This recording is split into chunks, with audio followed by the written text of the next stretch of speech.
Well, good afternoon everybody, welcome back to the channel. My name's Lee, your virtual airline pilot, back with you again with another scenery review, the first of 3 this week, hopefully, if all goes well.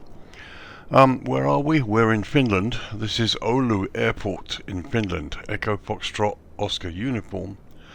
This is a payware scenery by M&M Simulations, and we're looking at version 1.1 for the PC version of Flight Simulator 2020. There's also a version of Flightsim 2024 as well available when you purchase this. Download comes in at 2.34 gigs and it installs at 3.22 gigs. Available again from a variety of vendors, AnyBuilds, SimMarket, ORBX and Flightsim.To all stock this. I'll give you the AnyBuilds price, which for the moment seems to be the best one. Comes in at €19.34, which equates to roughly $19.92 or £16.19. All of those prices are estimates and they include VAT on tax at 20%, which may vary depending on your country of purchase. What I've done, AnyBuilds is the best UK price. I've added the VAT and calculated the dollar and the euro price according to the 20% value which we have here in the UK, but it may be slightly different. There's not an awful lot between them, but AnyBuilds is currently at the moment seems to be the best price. Okay, so let's look at features. So features, we have custom night lighting, custom parking positions matching the real world airport, custom surroundings, custom people, PBR materials, optimized 3D models for basically decent frame rates and performance improvements as well. Included the surrounding models, not sure what that means, I think it's around about the airport itself. Integrated real world matching elevation model, so basically they put the correct elevation. I believe there's a slope in the runway, not entirely sure. But as you can see from this shot, the airport itself seems to mix in with the environment pretty well. So that's the features. Let's talk some history now. Okay, history. OULU Airport, Echo Foxtrot Oscar Uniform, is a public/military use airport operated by Finavia. The airport is located close to the city of Oulu in Finland, some 6.6 miles or 10.6 kilometers southwest of the city centre. The airport is the 3rd busiest airport in Finland after Helsinki-Vantaa and Rovaniemi Airport, as measured by the number of passengers and landings. There are around 10 daily flights to Helsinki. Oulu Airport is also extensively used by the Finnish Air Force for training purposes, and the airport has offered free wireless network access for passengers since May 2007. The construction of the airport began in 1949 and was completed in 1953 after the previous airport in Oritkari became too outdated for modern aircraft. In 1953 the airport only consisted of gravel runways, and it wasn't until 1958 that the terminal and ATC building were constructed and the runways were actually paved. Finnair, back then known as Aero, operated routes from the airport with Douglas DC-3 Dakota aircraft and started flights with Sud Aviation Caravelle jets from the airport in 1964. The current terminal building was constructed to replace the old one in 1973 and expanded and renovated in 2002 and again in 2011, with the old building being demolished in the autumn or fall of 2005. The second runway of the airport was removed in the early 2000s and the current air traffic control tower was built in 1998. 4 jet bridge gates, from gates 13 to 16, were constructed and the main terminal was expanded by 46,000 square feet or 4,300 square meters, raising the capacity of the airport to 1.5 million passengers per year. The terminal has 3 cafes, 1 before security and 2 in the gate area, which also has a bar, Topila, and a duty-free shop. There's also a designated smoking area and a grand piano that can be played by passengers or visitors. Currently 3 airlines operate into and out of OULU on both on a scheduled and charter seasonal basis: Aegean Airlines, Finnair and Lufthansa. 2018 saw the most passengers, with some 1,096 passing through the airport. So there you go, there's some history for you. A small airport that used to have more than one runway, also got some military use. Now let's have a look at the runway itself and look at the navigational situation there. Okay, runways. So it's now, what I've done is I've changed the time to May in the late evening here, so you get a good idea of what the situation looks like. So OULU Airport operates a single runway 1230, measuring 8,205 feet or 2,501 meters, and is made from asphalt. The airport lies at an elevation of 48 feet or 15 meters and sits within the GMT UTC +2 hours time zone. Now Finland does indeed observe daylight saving time, or DST, and both Finland and the UK now back on normal GMT time. OULU Airport remains 2 hours ahead of the UK. So we're looking down the throat of runway 12, which features high intensity runway lighting, high intensity airfield lighting system version 2, centerline lighting, touchdown zone lighting and precision approach path indicators on the left side. They've also got the full approach lighting system here as per the chart as well. Pappies on the left we've got the centerline. I can't see any touchdown zone lighting, but they also have runway end identifier lights, which again are not on the charts but are in the scenery. I have no problem with that really. Let's go a bit closer, see if we can find the touchdown zone markings. So as you can see here, no touchdown zone markings. That's the only thing that's missing, but you have the runway end identifier lights. You really kind of need touchdown zone lighting if you're going to have a sort of low visibility category runway, and this one does feature that.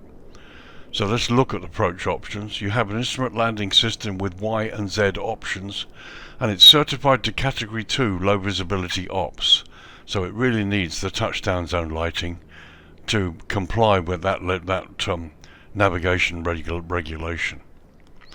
This runway also have an RMP and a VOR approach option as well. So they're missing the touchdown zone lighting, but they do have runway and identifier lighting. So let's have a look at the other end, runway 30. So here we are looking down the throat of runway 30, and I've changed the time to early morning so we don't get the sun in the way here. So runway 30 features the high intensity runway lighting, high intensity airfield lighting system, centerline lighting of course, and pappies on the left side. And once again we have runway end identifier lighting here, which is not on the charts. Approach lights are there, that's as per the charts, and the pappies are on the left. No touchdown zone lighting at this end, because this end you have RNP and VOR approach options only. So that does it for runways. You can also see here we've got blue airfield edge lights. The lighting generally looks pretty good, so we're just missing the touchdown zone lighting at the other end, runway 12, for the low visibility category 2 landings. So that's that one. Let's have a look at jetways now. Okay, jetways. So here we are on stand 14. I've got the Phoenix Airbus A320 in my livery. This is the CFM engine model. Parked on the stand. It's on the centre line. Let's try the jetway.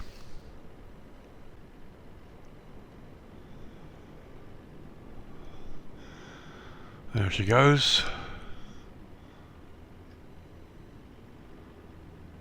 Okay, it's connected pretty well, but it's gone through the skin. But there we go, let's have a closer look. So that's not bad, it's a pretty good connection. No real complaints about that. So let's have a look from the other side.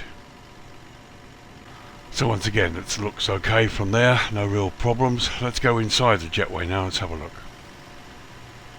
Okay, so there we go. Things are a bit tight in here, but it works. It looks as though the door is open there with no real issues with the side of the jetway hood, although it does appear that the hood's gone through. The other thing I like about this, and you'll see in a minute when we look out through inside the aircraft, is the doors seem to be open. I'm not too sure, but let's have a look. So there's the jetway from the other side, and you can see the hood actually has gone through. But let's have a look from inside the aircraft. So there we are looking out from inside the aircraft. I mean, you can see right up through the jetway, which is good, although the door does appear to be in the way, as sort of a transparent door. Doesn't really work, but for those of you who use GSX, at least you'll be able to see the passengers go up the corridor. So there you can see the hood's actually gone through the side of the aircraft in the passenger cabin. And here inside the cockpit, you can't see the hood having gone through, probably because it's gone through the bulkhead behind here. But apart from that, it looks fine. So here we are outside, and you can see we're almost on the centre line, but not quite. You've got 3 markers here that aren't actually marked as to what they are. But I don't think, to be honest, with the way the jetway is, I don't think there's going to be any problem if you park on the centre line at any one of these 3 spots. So let's just disconnect the jetway. Once again, the hood springs back, door closes on the aircraft. Slight delay, the wheels turn quite nicely. And there we are. I mean, that's as far back as it's going to go, but it looks okay to me. So there you go, that was a jetway test. Let's get down to the airport proper and have a look round and just see what we're being presented with here in this version of OULU Airport.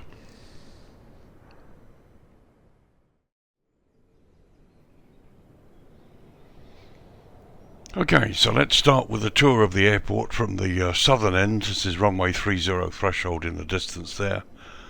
And let's move towards the airport and have a look at the way this looks. You can see that little road down there. We've got the odd bit of traffic driving down there too. But you can also see there's the fence line goes right round the airport. And there's one of the little vehicles there. But you can also see just how well this fits in to the surrounding terrain. Visually it's very pleasing. One other thing I've noticed, lots of taxiway signs, and they're all doubled so you can see them from both sides whether you're taxiing south or north. So here we are coming across the central area itself, and there you can see the 4 jetways.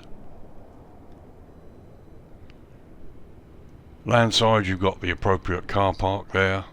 Some nice foliage, lighting there looks going to look pretty good, I think. There's the control tower. There you can see some snow vehicles. You've got the SNOWBASE in the distance there. There you've got the airport entrance road comes into the airport. The helicopter landing pad there.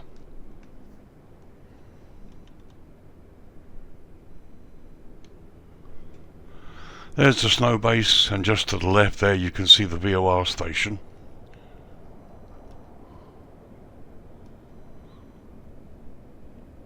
And one thing to say is I have noticed at least one vehicle entering the runway and going along it, which is a pity. Hopefully maybe they can solve that in an update at some point. Really would not like to be landing on a runway when there's a vehicle there. So as you can see there to the right side, the road goes all the way up the airport, as does the airport fence.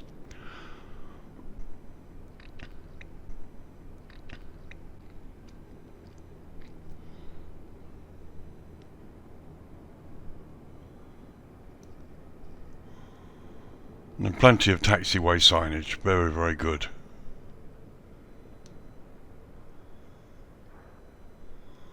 So there you can see a vehicle going down the runway that needs to be fixed. So let's have a quick look at the military part of the airport here on the western side.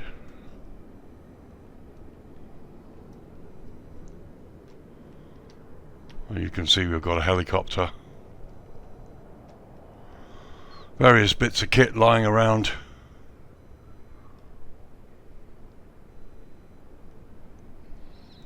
And we've got the odd army vehicle that's sitting there as well.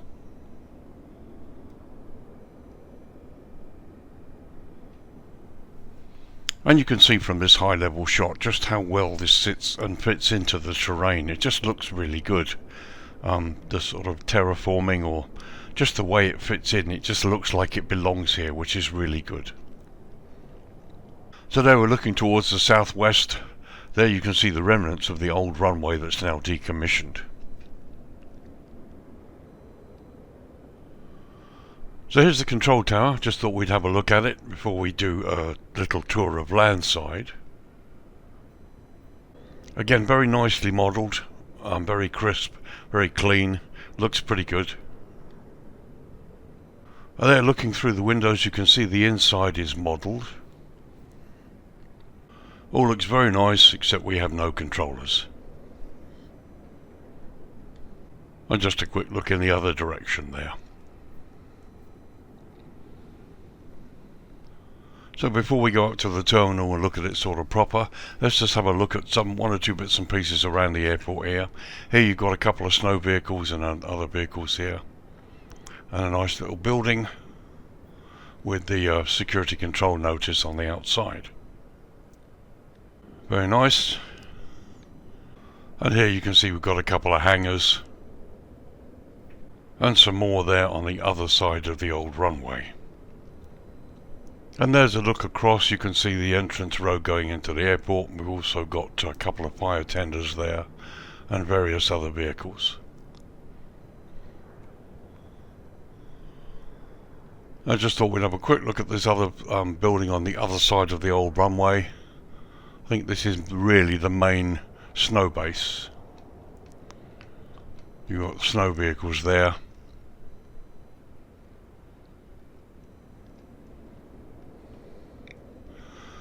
And also here's the VOR station, all really nicely done actually, to be honest. It looks very, very nice.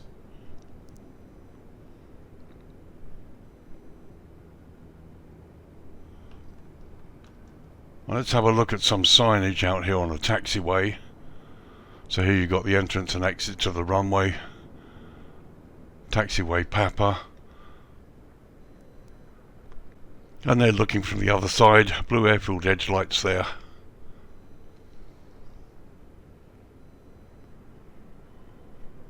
And the signs are nicely placed as well.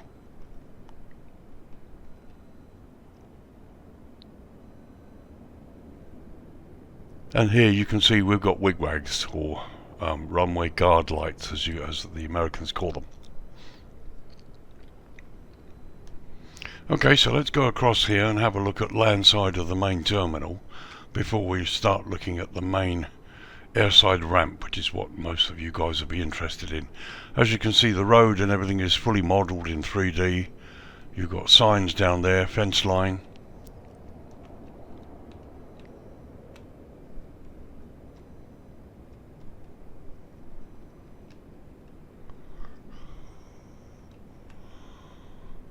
And it looks nice. It's just devoid of people, taxis and cars and stuff here. I mean, I know they've got people inside the terminal, we'll see in a minute. But it would be nice to have a few outside here, just to give this a bit of atmosphere. We've got the single bus here. And again, no people out on the path next to it. But other than that, you know, the modelling is excellent. It just looks good. It really is.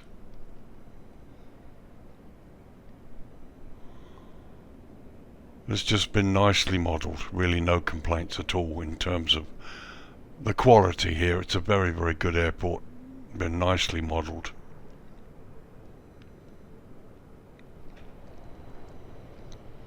Okay, so now let's look at the main ramp, which is what you guys are all interested in.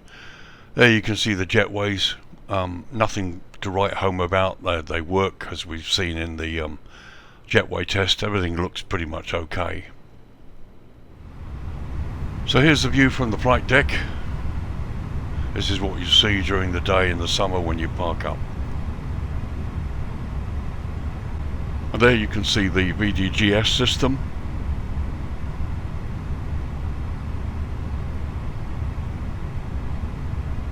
Another view out the captain's side. And across the first officer's window. And as we look into the terminal from here, you can see various static people. So here's a view from the terminal airside, close up, and you can see the airside lounges there with various people. So let's pop inside and have a look. So here we are, the airside departure lounge, which has been nicely modelled.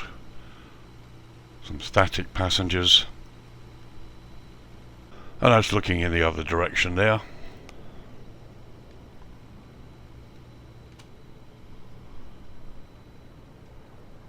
So we take a short tour down here and have a look and see what's been modelled.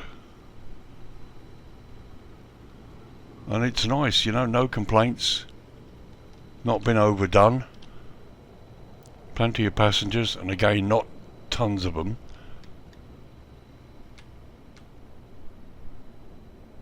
Very nice.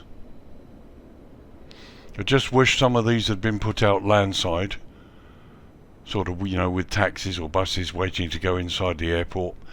There are people landside inside the terminal. We'll look at those in a minute. But again, it's really nicely modelled. The people figures are good. They're clear, crisp. They're not blurred really in any way. I mean, it looks great.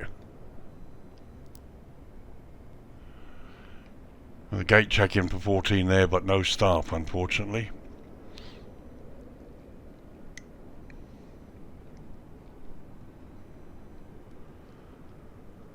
This is about as close as we can get to the departures arrivals board. If we go any closer, it's quite blurred.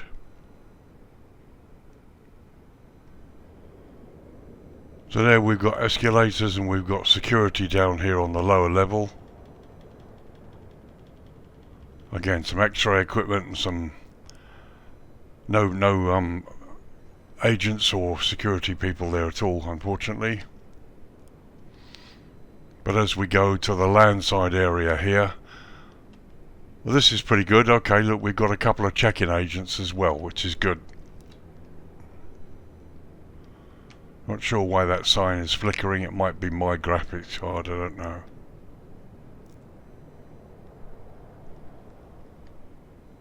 It all looks pretty impressive here.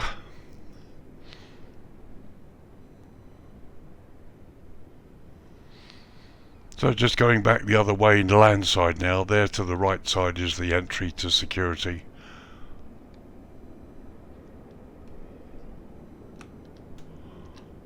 And here you've got a nice little restaurant. That's one of the cafes mentioned in the history description there. And here you've got some bits and pieces landside.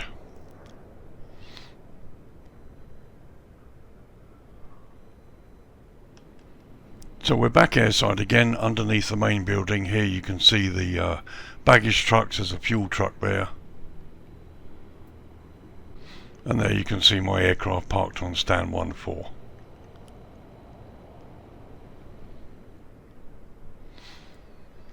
And here we are landside, and you can see the various cars and car parks. Again, some good 3D modelling, a nice selection of vehicles, nothing too repetitive. And some nice road signs and advertising hoardings as well.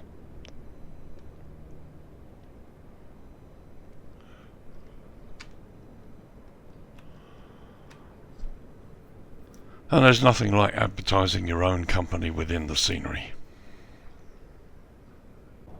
A couple of road signs all look pretty good there. So this is the main road that leads into the airport. And it's partly 3D modelled out here. And then as you get further away it becomes a bit more photo scenery now there with the car.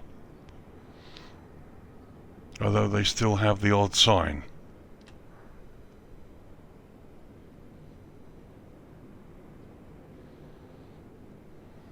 And here you've got a nicely modelled building that's off airport, parallaxing on the windows there, which is of reasonable quality, I think, certainly from this distance. And then here you've got the main roundabout at the airport entrance.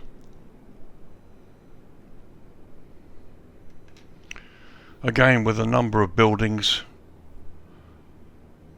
it's pretty good. Okay, so that was the airport during the day. That was a reasonable tour for you. Let's lower the lighting to dusk now. Remember, this is May. I've set it to the sort of early summer, so we get a reasonable dusk, and we get a decent look at the lighting. Okay, it's 25 past 10 in the evening. Remember, when you come up this far north in the summertime, the daylight does tend to last quite a long time.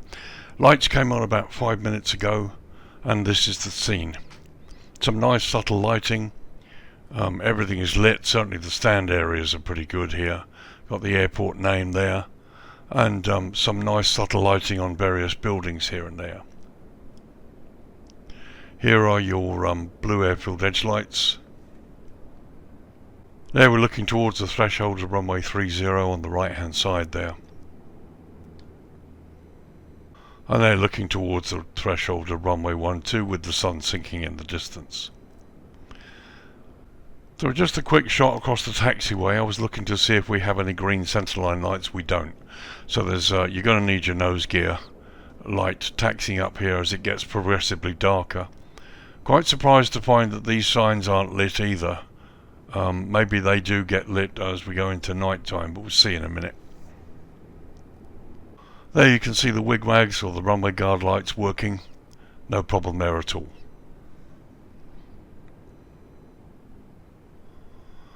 So let's have a look at the control tower.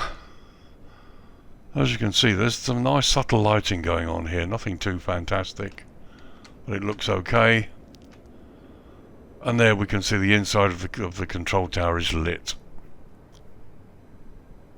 The landside looks pretty much okay, but as we can see, there's a real lack of anything going on here landside in terms of people or vehicles.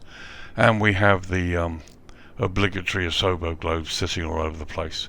It's a nice scenery. This is certainly the best one, I think, out of what's out there.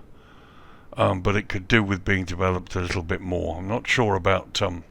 When M&M simulations have been around a while, they've done a few sceneries, and I've reviewed many of them, and they're good.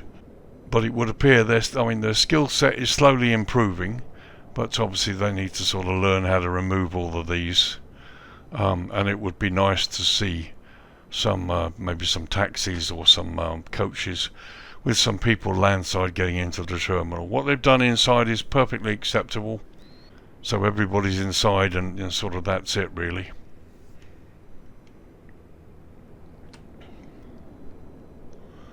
So here's the view airside, and you can see in through the glass there. That's a nice view when you're looking inside the terminal. And this is what airside looks like.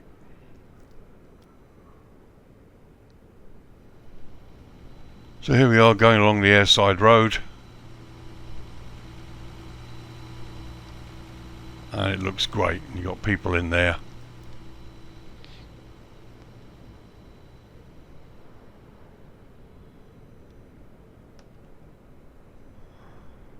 Very nice.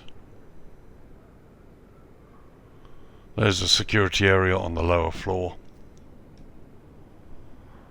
And there you can see the interior of the lower part of the airside area as well. I mean, they've done some nice little office work here. And there's a quick view looking through the glass of the airside lounge. That little restaurant area there. We do have some flickering, which I think is my strobe lights on the aircraft. Let's see if I can cycle them off.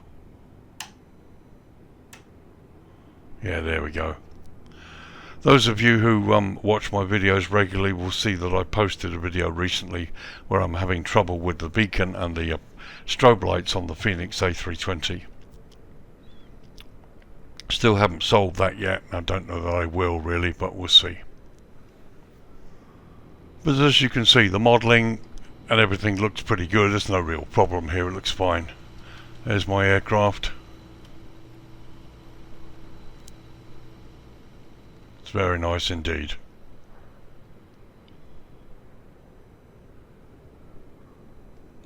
Okay, so a quick look at the military area. Just wanted to see if there was any lighting up here. I mean, there's a bit. You've got light stanchions here, but they're not lit, unfortunately. I think there's enough here for you military guys flying the jets to get in here at night. Obviously you're going to be using your aircraft lighting to find your way around. There's some basic lighting, but again, I think in a future update to this, it'd be nice to have these lights working and have this area lit a little bit to sort of allow for the military pilots among us that might use this area. Okay, so that was dusk. Let's take it down to night time now and see what it looks like.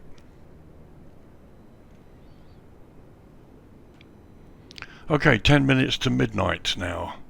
And here we are, night is upon us. You still have something of a glow here, because this far north it never really gets totally dark.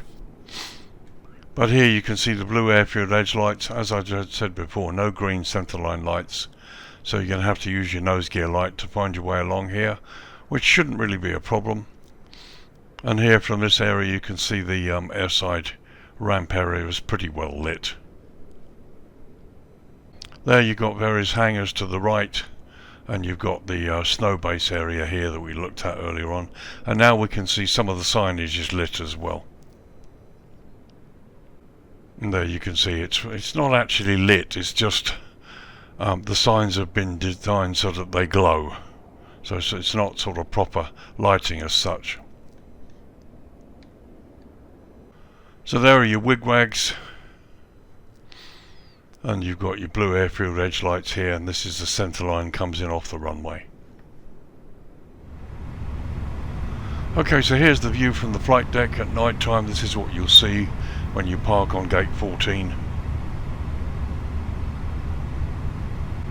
There's the view from the captain's side.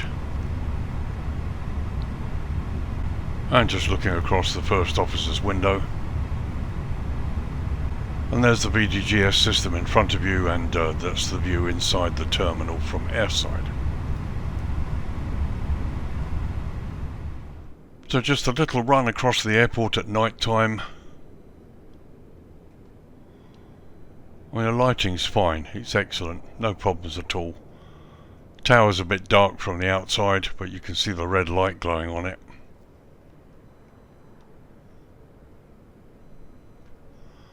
There you can see inside the terminal from through the windows, which is a nice effect. It looks pretty good.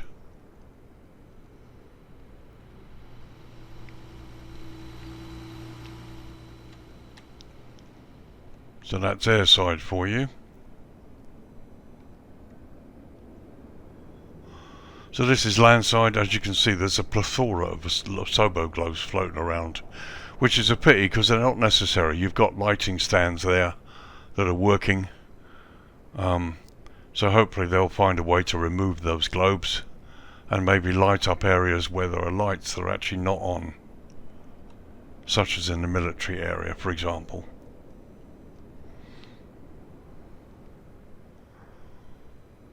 But it's nice, you know, no problems at all. It's a lovely scenery.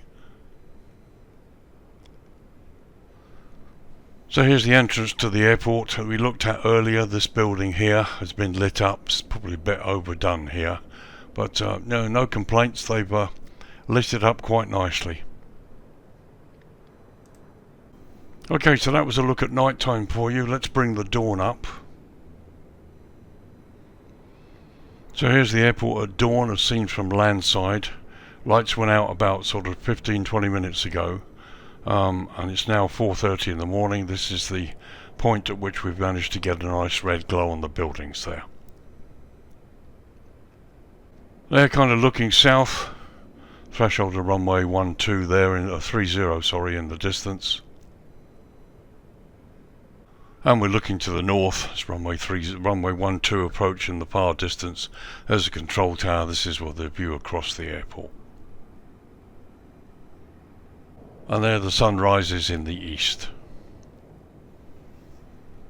And there just a shot right across the airport showing you landside and airside. I mean, it looks nice. It's a lovely scenery, no real complaints about it at all. So let's bring up the daytime and let's talk about what we've got here.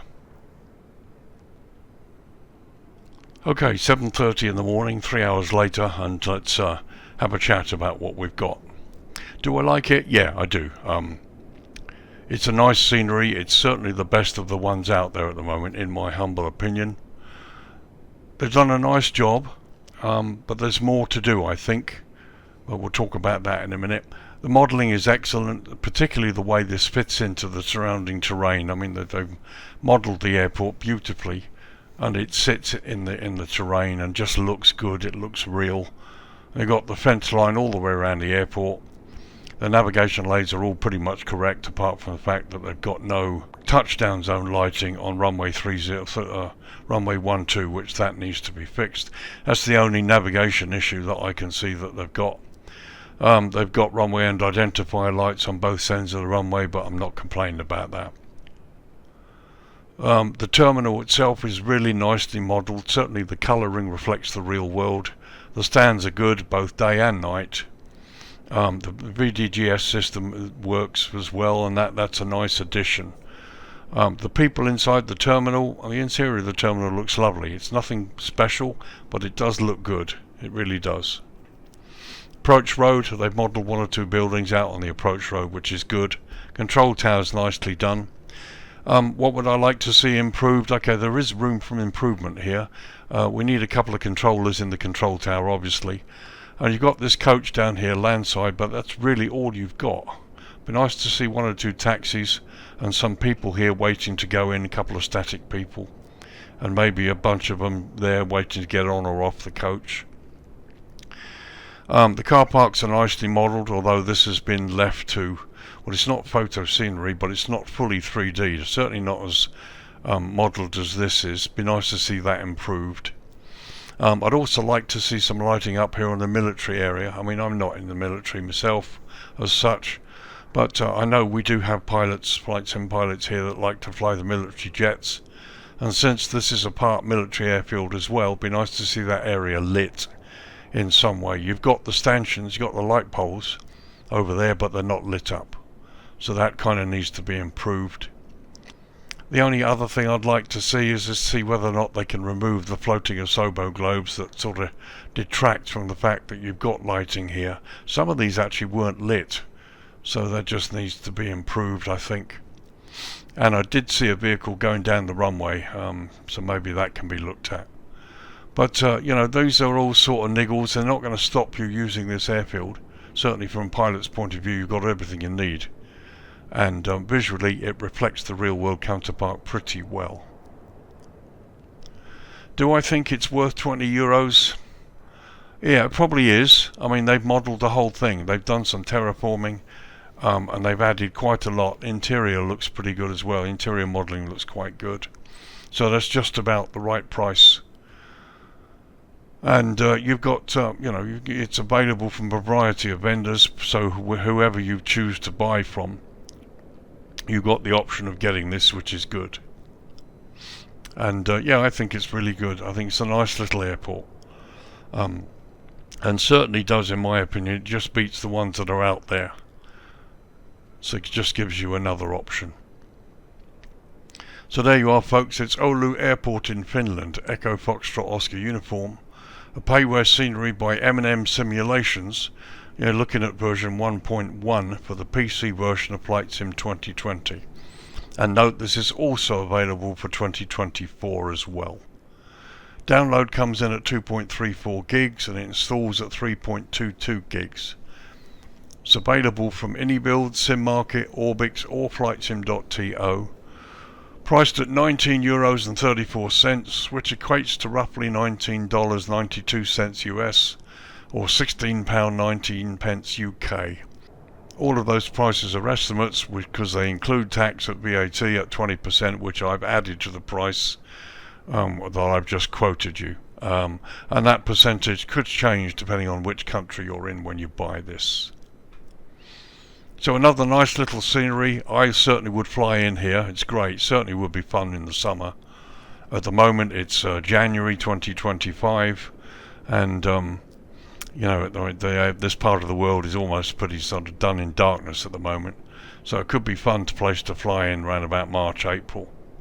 So there you go, folks. Thank you very much for joining me. That's the first of this week's reviews. I'm trying to get 2 more reviews in this week, which I will show you. We've got a new version of the Seychelles by Kalis Aerial, and we also have Cayenne Airport in Guyana, French Guyana, Central America, Sierra Oscar Charlie Alpha, a new scenery by SLH Sim Designs, which I've very kindly got a copy of. We'll have a look at those 2 sceneries as well this week. Next week, look out for a bit of a special. Next week we're going to do a bit of a special. Next week we're going to go back to Africa, I'm going to get the Cessna out, and we're going to have a look at the African bush. Any of you that have seen the Bush Pilot series that was on Dave some years ago will know what I'm talking about. I did a series of videos having a look at the Okavango Delta scenery that came out some time ago. But we'll get the Cessna out and we'll do a little bit of bush flying for you. So thank you for joining me. My name's Lee, your virtual airline pilot, back with you here. Thank you for watching. I hope this has helped you if you've been thinking about this. I don't think the price is that bad at all for what's been done. But M&M simulations, if you're watching this, be nice to see a few things added and corrected to really bring this scenery up to spec. It's good, but a couple of things need sorting out in my humble opinion. So thank you for watching, guys. Have a good week, and I'll see you in the next video. Bye for now.